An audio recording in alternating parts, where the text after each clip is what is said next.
பாஜகவின் மிகப்பெரிய சொத்து அண்ணாமலை என்று தமிழக பாஜக தலைவர் நைனா நாகேந்திரன் தெரிவித்துள்ளார். தூத்துக்குடியில் இருந்து சென்னை வந்த அவருக்கு விமான நிலையத்தில் பாஜகவினர் உற்சாக வரவேற்பு அளித்தனர்.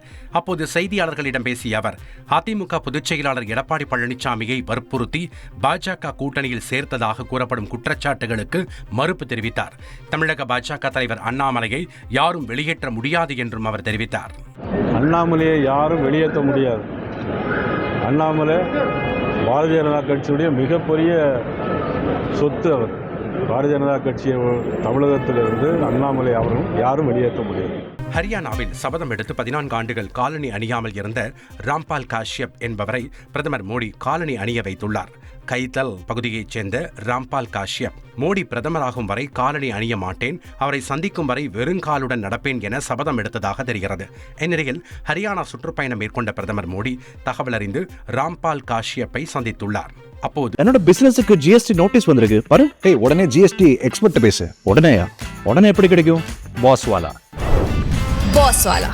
பி தி பாஸ்.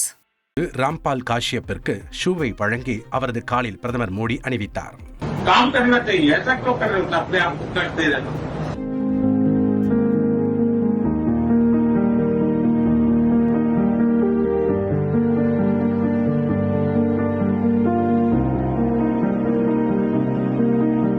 இமயமலையில் உள்ள மகாதேவ் பாபா குகையில் பாஜக முன்னாள் மாநில தலைவர் அண்ணாமலை தியானம் மேற்கொண்டார்.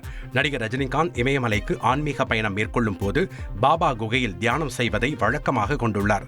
தற்போது அந்த குகையில் அண்ணாமலை தியானம் மேற்கொண்டுள்ளார். வெண்ணிற உடையில் அண்ணாமலை தியானம் செய்யும் புகைப்படம் வெளியாகியுள்ளது.